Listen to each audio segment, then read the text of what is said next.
Massage therapists, are you looking to enhance your skills and improve your practice? Here's your chance. The American Massage Conference is back. This 3-day event will be at Disney Springs in Orlando, May 16th to 18th, and kicks off with Free Friday, which is open to everyone. The weekend has over 20 educators offering approved continuing education and a tribute to the late, great Eric Dalton, as well as nightly cocktail receptions to network and unwind. Head over to massagetherapymedia.com/conferences to secure your pass and join us in connecting therapists globally.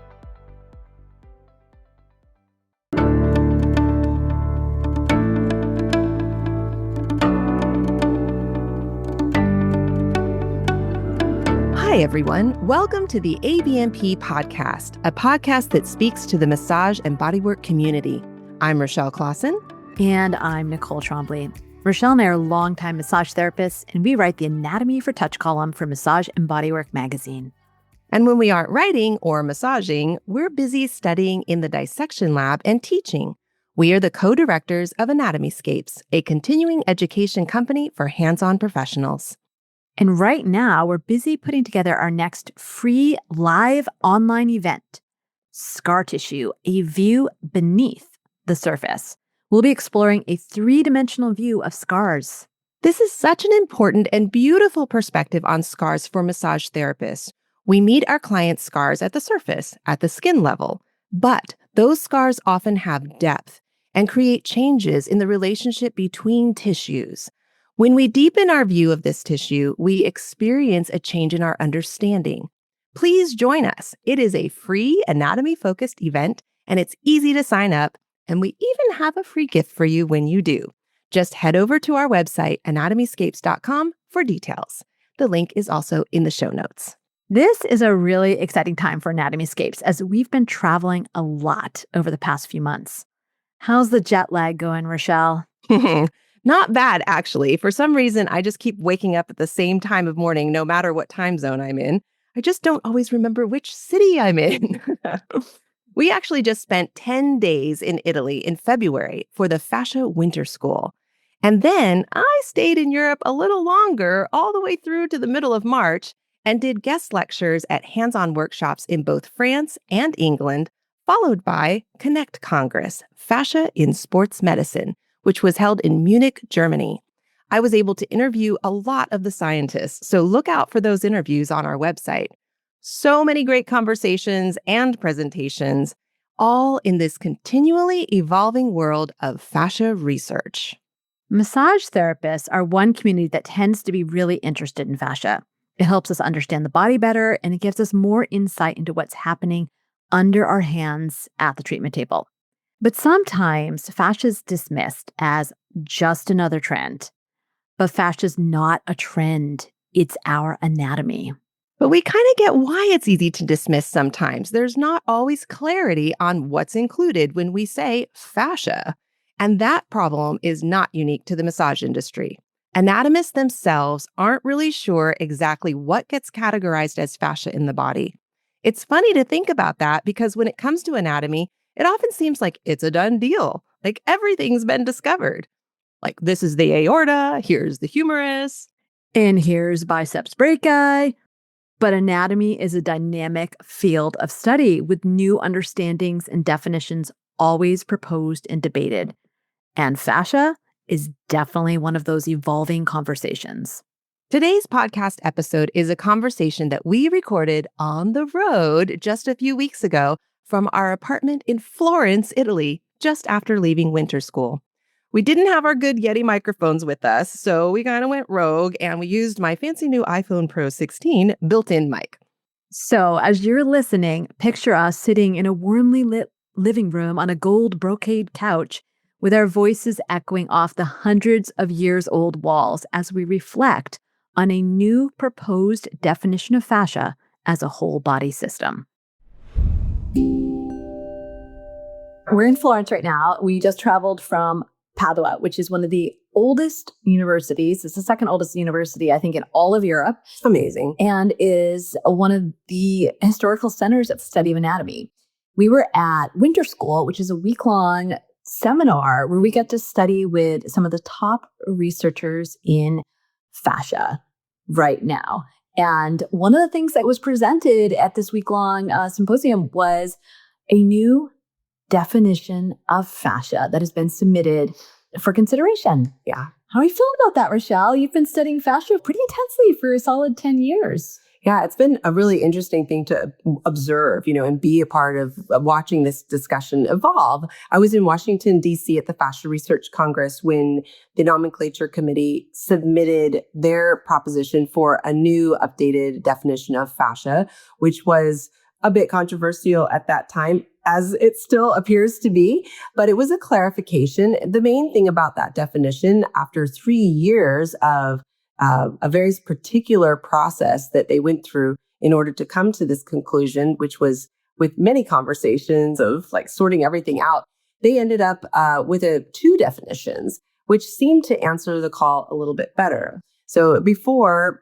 classically, fascia is merely a dissectable sheet or sheath or other collagenous aggregation within the body. This is a very limiting and very narrow, a very piece by piece kind of oriented definition, which doesn't really satisfy a lot of the work that we do in holistic working with the whole body, and even in the areas of sports and movement, but is the one that's been used when working with just classical anatomy and surgical approaches, the naming of things. It's literally the definition on the books. And I was going to back up for a second and what on earth is nomenclature? Right? What is that? Let's start with the starting here. What is that? And it's a system of naming and categorizing things in a really systematic way so that there's one name for one thing. And so that people can communicate with each other, that surgeons can communicate with surgeons, that clinicians, researchers, that people are talking about the same thing. I mean, there's definitely, can we think of structures in the body that have multiple names that drive us? Oh my gosh. Yeah. What is life? I do a lot of work in reproductive health, in gynecology, obstetrics, pregnancy and postpartum. And we're working with pelvic organ prolapse and some of the gynecological considerations. The names of the structures in the female pelvis have so many different names, 5, 6 different names for the same supposed structure. And it makes communication really difficult for researchers. As is that way for several structures in the body.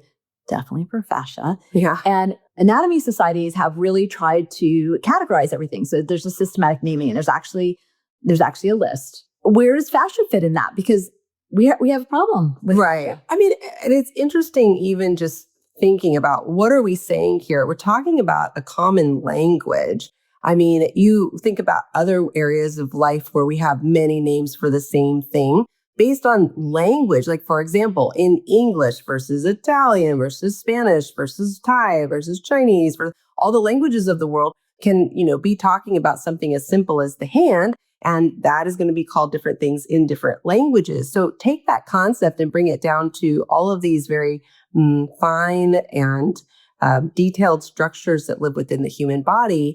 If, you say orange and I say green, and the green wire, cut the green wire. There's a good one. You're the green wire, and you hold up the orange wire. It's no, that's not the green wire. That's the orange wire. Well, I call this color orange. Suddenly you have a massive miscommunication and breakdown. Yeah. I think part of why this is also a complex thing is that the fascial system itself is less defined because it's a connecting system than some of the other structures we have in the body that seem more finite. For example, the bones. They're very separate from each other. They're connected when they're inside of you. But if you were to take them, we've all seen skeletons those pieces, each piece has a name. And when it comes to fascia, there's a lot of transitional planes where things in gradation shift from being one structure to the next structure because it is a connecting system. And so the naming of where the borders of what you're naming, let alone what you're calling it, is also under a level of debate and question. But for example, let's talk about something tangible, the superficial fascia. What do you mean when you say superficial fascia? Are you talking about a membrane that's close to the dermis? Are you talking about a membrane that is above the muscle? Are you talking about the entire layer? Right. Are you talking about the superficial adipose tissue, the membrane or multiple membranes and the deep adipose tissue all together? On the limbs, there's an aponeurotic fascia that envelops the limbs before you come to the fascia that's of the muscles. And in some texts, they will refer to that as the superficial fascia because it's not the deep fascia of the muscles. Oh and that is not even within the same morphology or role that we typically would think of for superficial fascia. So massive confusion, very complicating and, disastrous, really, because you can read a piece of research and actually not know what they're referencing and completely disagree with them because the word they're using to describe the thing they're talking about is not the same word that you use to describe the thing that you're talking about. And so, not only does that make it really difficult to have conversations, but it also makes it really hard to repeat research. And it also doesn't really lend any credibility to fascia. So that, why would surgeons start paying attention to fascia when all the discussion on fascia is conflicting ideas and they can't even communicate with each other? What is fascia anyway? So why should I, a surgeon, care about it? Right. So this is really important that we've got clear definitions for communication. The purpose of communication. It doesn't change. Calling it by a name or another name doesn't change what it is. It changes the way we think about it, perhaps, but most importantly, changes with what level of clarity we can communicate to each other. So this new definition has had a bit of a change in my thinking as we've been teaching about anatomy through a fascial lens for quite a while. And we've been talking about back to that Washington, D.C. nomenclature committee definition. That definition came up with the two definitions, the one that was more structural and one that was more functional. This was a good distinction to be made because it kind of left in place some of the particularities that are already commonly used within the medical and surgical practices. And so for the purposes of communicating within those realms, these devices of communication made more sense. But when it came to this functional aspect, it's a broader, more inclusive. So let me be specific. For example, instead of just discussing a ligament as a separate thing from fascia, even though it is completely continuous with another fascia, let's talk about tendons, as being separate from muscle. If you know the organization of a muscle and tendon, they are completely continuous with each other. Otherwise, they wouldn't work. Our muscles aren't just stapled on with tendons to the bones. The muscle is completely intrinsically continuous throughout the tendon that then merges to the bone. Right. And thank goodness. Yeah. It wouldn't, the amount of loads and force that we put through our body would not work. It would just, it's not what it is. So whether it would work or wouldn't work, it's not what it is. So understanding these kinds of continuities allows us to talk about a system, the fascial system, as being seamlessly continuous from the tendons through the muscles, through the ligamentous structures, through the adventitia, through the neurovascular bundles, through the septa, through the deep fascia. What am I missing? We call it the wheel of wonder. Superficial fascia, the deep fascia. No, and one of the very specific additions that I really appreciated in this new definition was the way the superficial tissues are discussed from the skin's dermis all the way through the fat and through the superficial fascia, and actually including the skin's dermis as part of the superficial fascia system. And why would we do that? Why would we do that? Why wouldn't we do that? But let's explain, why would we do that? Because it's continuous. And it's made out of the same stuff, right? So collagen being its primary element. Yeah. And one of the things we were able to do in Padua was actually go into the histology lab and look at these tissues under the microscope. And when you're looking at that layer of fat under our skin, and you see the fat is organized by these collagen septa called skin ligaments, you can follow them through the superficial fascia all the way to the dermis. These strands of collagen are continuous. There is no separation. You move my dermis, I'm moving my fat, I'm moving my superficial tissues. And so under the microscope, they're absolutely continuous. And so it's interesting to have that reflected in this new definition of fascia. That's a change. So that's one of the additions that's been changed.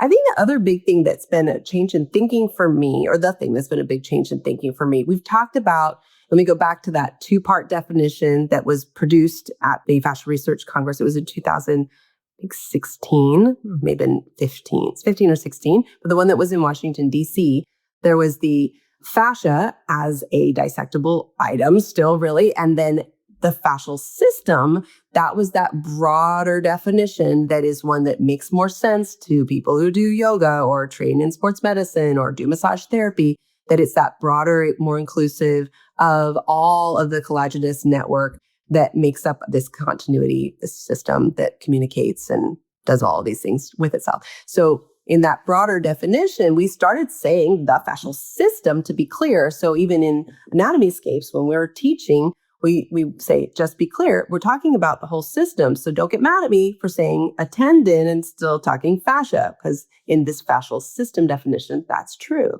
But even though we were saying system, it didn't really land completely with me that there's a distinction between a system and a tissue.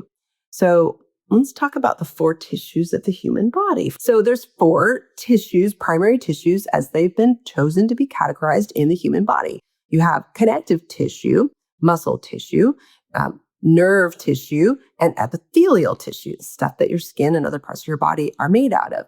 So when it comes to the connective tissue, it's the most weird collection of tissues because it's really diverse. So you've got something as liquid and different as blood that's part of the connective tissue, and bone. So you got some liquid stuff, you got some hard calcified stuff, you got red stuff and white stuff. And then you also have all the other things like cartilage, tendon, ligaments, and fascia. So when we talk about fascia as a system, we're not talking about fascia as a tissue. And Nicole, we've been teaching that fascia can either be loose or dense, which is actually being borrowed from the connective proper tissue. Can be loose connective tissue or dense connective tissue. But fascia as a system is kind of bigger than that. Yeah, to continue with that, loose or dense. So connective tissue is defined by what's outside the cells, right? So muscle cells are all lined up, epithelial cells are all lined up, but connective tissue has a lot of stuff outside the cells. It's got its extracellular matrix with lots of fibers and where a lot of the water in our body lives, right? Back to the ground substance. Most of it, sure. Hyaluronan. We at AnatomySCAPES, we like to talk about the cells and the gels and the fibers. So the arrangement of these gels and fibers can be really dense. And so you're going to find that definitely in a ligament, definitely in a tendon, right? You can think of these dense tissues and how they feel dense under our hands. But then some of the looser tissues, right? And so looser tissues are going to be like the loose connective tissue that gliding between muscles. Yeah. Gliding, right? Yeah. So that's the loose and dense. But as a system, it goes beyond that, right? So we use this concept of loose and dense to help describe the tissues it helps us to understand the function and the organization of a particular area of the fascial system that we're talking about. But let's talk about what is a system. So we talked about the 4 tissue types, but take me back earlier in this from micro to macro. Right? Yeah. Well, in system, we're all pretty familiar when we think of the digestive system, the nervous system, these types of systems.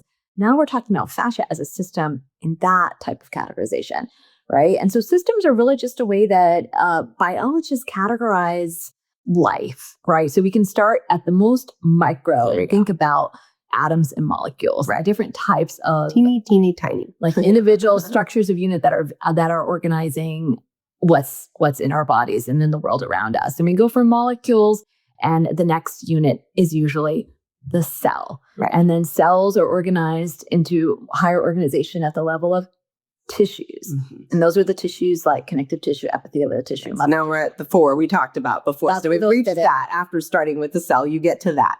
Now we go beyond the 4 tissue types, and we have tissues are organized into organs. And then organs together form a system. Dun, dun, dun. So we have to talk about organs if we're talking about the fascial system. Are there fascial organs? What are the fascial organs? The argument is yes, there are. And so without having our textbooks in front of us, can we pull out what is an organ definition? The definition of an organ is multiple tissues to form a specific function. So for example, let's stay in the fascial system. We've been talking about referencing perhaps a retinacula as an organ of the fascial system because it has a particular organization and a particular function. So the straps around my ankle. Yes. And your wrist. And my wrists. And a few other places. And a few. Yeah. It tends to be dense connective tissue that's combined with some loose connective tissue, and it's innervated by another tissue, nerves in particular, in this case, and vasculature.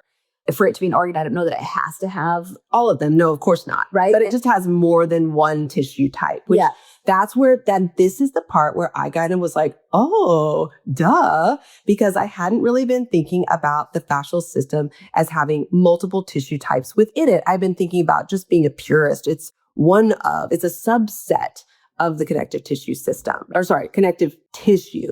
And I think instead of saying subset of connective tissue, I need to catch up with what my mouth has been saying, which is it's a system, which means that there are multiple tissues within. And as a system, the role of fascia is also particular for several different functions. We talked about in movement, force transmission, and organizing the muscles. It organizes the fat. It's a tensionally loaded system. That's what collagen is really good at, is transmitting force because it's freaking strong. And even when it's in a loose arrangement, it has a kind of strength to it, but bring in hyaluron and you get all this crazy amounts of glide. So as a system, it has multiple functions, reducing friction between structures and also communicating tensional load between structures. It's pretty cool stuff, actually. Yeah. And you and I were having this conversation earlier. We've been debriefing this for a few days now. Yes. But we're having this conversation around like the rethinking. And, we teach a lot about the innervation of the fascial system that has, the research over the past couple, 15 years. Mm-hmm. And we've been talking about fascia as innervated. So it's like this connective tissue with nerves in it. Right. But we're talking about it still as connective tissue when it's like, duh, that's an organ by definition. It's an organ by definition. More than one tissue type. We're making sense. 4 tissues. We've got more than one tissue. We talk about innervated fascia that's serving a particular function, and it's got this collagen. That's great. But that loading of the collagen then is signaling and with the brain and the muscles. And sometimes it's just a mechanotransduction. That's another podcast altogether. Another topics. But there's this innervation of fascia already. We've jumped to where we're talking about something that is a system, because collagen by itself only does certain things. Nerves by themselves only do certain things. And frankly, they don't do much of anything. It's when they're working together that now you have the structure that is then receiving signals. And now you have a communicating system, the fascia system. Yeah. I know, right?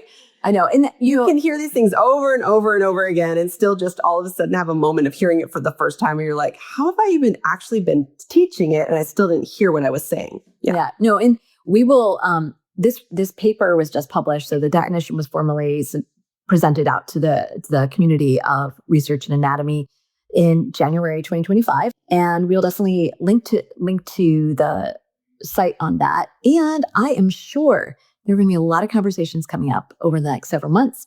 Yes. And this summer at the Fascia Research Society's Fascia Research Congress. Yes. In the conversation will continue. The conversation will continue. In summary, there's a new definition that is not entirely new. It's just trying to be more specific. And I think that as we develop in anything in life, you start off with kind of the rough draft of what you're trying to say. And then you start to get clarity around what it is that needs to be said. And then you become more specific about it and more thoughtful and considering all of the implications that something may have. And as this area of research is developing, it has to have clean languaging in order for things to move forward. Otherwise, it's a confusion of languages. It's a confusion of intention and meaning. So this is progress. It's progress. And it's probably still going to be a bumpy road because people have some pretty defined ideas on what they think it should be. But I think the way we move forward is we listen to each other. We understand for what reasons certain things are wanting to be done. A big part of the push to be clearer in our communication is to be able to further research. Researchers in different countries or even in different rooms need to be able to know what they're talking about. Yeah. And so instead of just coming up with multiple definitions, an agreed upon definition is the hope, the goal, and the intention. So we invite you to learn more about the definition of the fascial system by reading this paper for yourself. We'll include a link at the end, and tell us what you think. Let's open the conversation as we see how that plays a role in our practice and in our lives. And if you would like to learn more about the fascia system and see the fascia system, we have opportunities coming up this fall. Oh, we do. Yes. In October, we're doing the Journey into the Matrix, our flagship course, which is a wonderful, I say introduction. It's not exactly introductory level. And at the same time, it can be. So if you're lost, you've been hearing fascia, you don't know what it is, this is absolutely the perfect starting point for you to get some get your feet on the ground with it, to have some very strong foundational concepts that you can start to layer in more information moving forward.